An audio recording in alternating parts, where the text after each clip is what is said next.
This video is sponsored by Squarespace. Whether you need a domain, website, or online store, make it with Squarespace.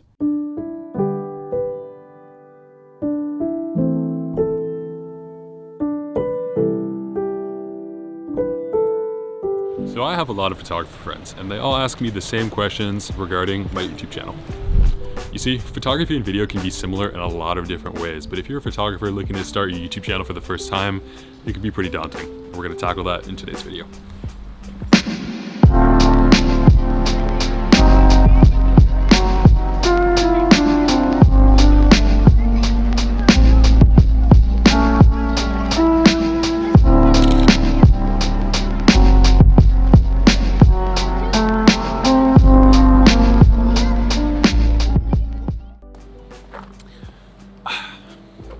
So first and foremost, I want to explain to you guys that I think it's extremely unrealistic to expect your YouTube videos to be the quality that you view your photography as right off the bat. What I mean by this is you probably already have been doing photography for some time now, and you're gonna be just starting doing YouTube, or maybe you've done YouTube for a few months now, but you've been doing photography for so much longer. At this very moment in time, I've been doing YouTube for about 1.5 years, but I've been taking photos for over 8 years. So I think it's really unrealistic to expect that your videos are already going to be just as good as your photos are right off the bat, because they're not going to be. You're going to need to work through all these different kinks and knots in your YouTube videos to get them as streamlined and as beautiful as possible. I think that takes a lot of time and effort. So it's just really important to know that they're just not going to be at the level that you want them to be, and that is okay. Something I struggled with early on when I started to shoot video was all of the little things. Not that photography isn't detail oriented, because it is, but video is even more so. ND filters, audio, shutter speed, all that fun stuff. It honestly doesn't matter as much as you might think in the beginning. I think the most important part is that you just get something out there. Repetition is so important, and you can't do that unless you're publishing videos on a decently regular basis. So I would highly recommend that you guys just take action, make a video, don't worry about anything too much, and just make something that you're proud of. Now, if you're gonna care about one piece of equipment right off the bat, I would definitely recommend some sort of microphone.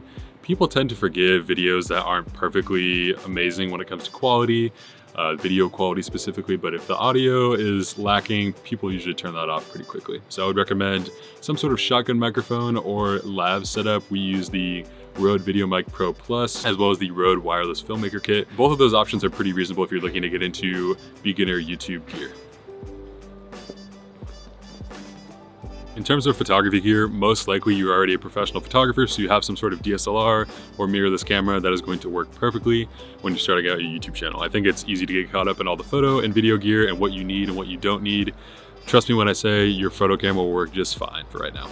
I think the most important topic that we're going to talk about today when it comes to starting and creating a YouTube channel is consistency.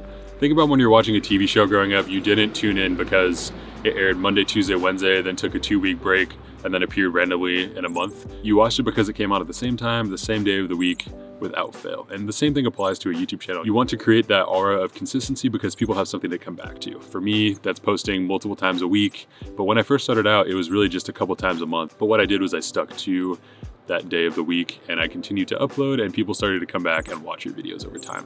So when it comes to video topics, I think this is something that a lot of people get discouraged by early on.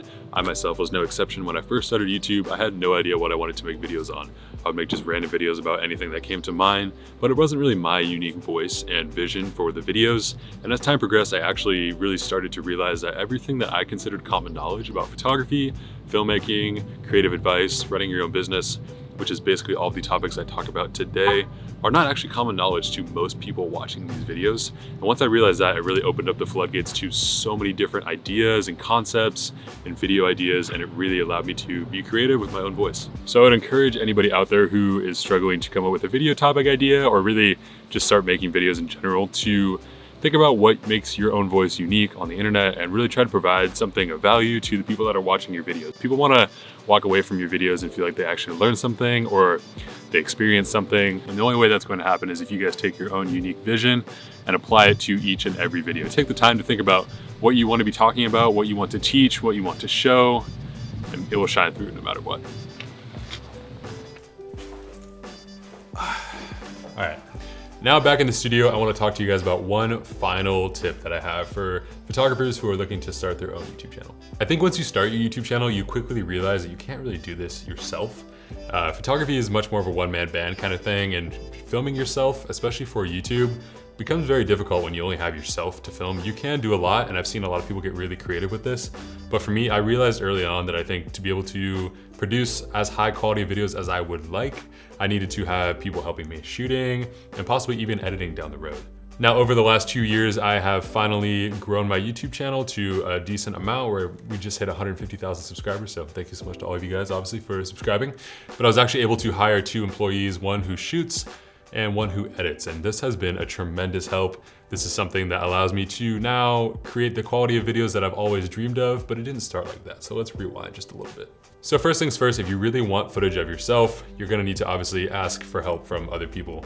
Now, aside from significant others or family members, I think the best way to go about this is to actually find up and coming filmmakers in your area, people who are looking to get a great reel started, or people who just want to have some more experience, and then you can partner up with these people and offer them something in return. Now, this is something that I did early on when I moved to LA. I just put out an Instagram story, and luckily I was able to find a couple people, and I realized that it's not as easy as that for most of you guys. But the point is if you're actively searching for people to help you and grow your YouTube channel, they're gonna be able to help film, they're gonna be able to help provide ideas. This is really just not a one-person show anymore. YouTube is much more of a collaborative effort, and the more that you can kind of hit this home and help people help you, this is going to be the best way possible that I've found to continuously create high quality videos. This doesn't mean that you need to have tons of money or really any money, honestly. I think buying people dinner, buying people's gas goes a very long way with this, and it's something that I have learned over the years to just take care of the people that are helping you, and obviously you can offer something in return. You know, obviously if you are a photographer or if you are some sort of artist, you can give something back, and this filmmaker or the filmmakers that you're interested in working with who are looking to expand their portfolio can also help you. So definitely consider collaborating with other filmmakers. This is probably the best way to be able to get help without breaking the bank. Because early on, for gosh, the first year and a half plus, I definitely did not have the funds to pay people to help me. Fortunately now I'm at a point where I can hire people, which is really nice, but it definitely was not always that way. So I really encourage you guys to seek out those relationships and collaborations and see what is possible. Also, you guys can probably tell by now that we are definitely filming with some sort of light and some sort of microphone. The audio sounds great, the lighting looks great.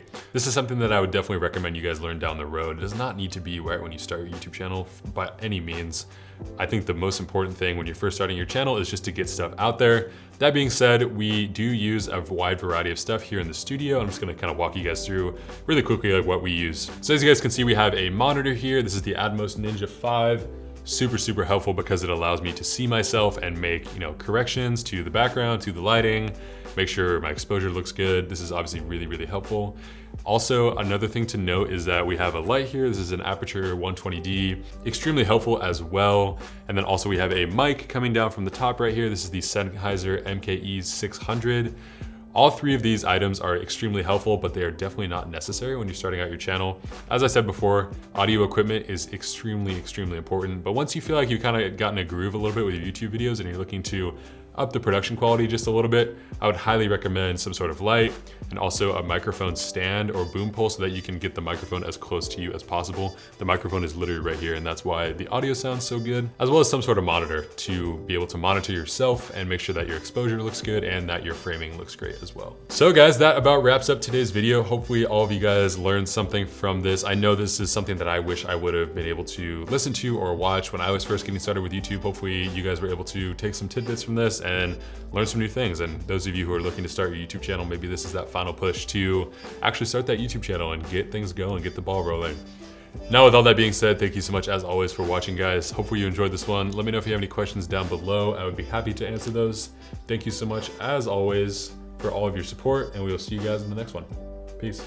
Thanks again to our sponsor, which is Squarespace, for sponsoring today's video. If you guys are looking to create a custom website from scratch without all of the coding and hassles that come with it, Squarespace is by far the best choice out there to make a beautiful website. They have easy to use templates which make creating a beautiful theme that much easier, 24/7 customer support for all of your questions, and tons of design and layout options to really make your website stand out. With it now being 2020, I think it is the perfect time, if you haven't already, to make your own photography website to be able to display your work in a professional way. If you guys want to check out the link in the description, you can receive 10% off your first website or domain purchase. Thank you so much for watching, guys, as always, and we will see you in the next one.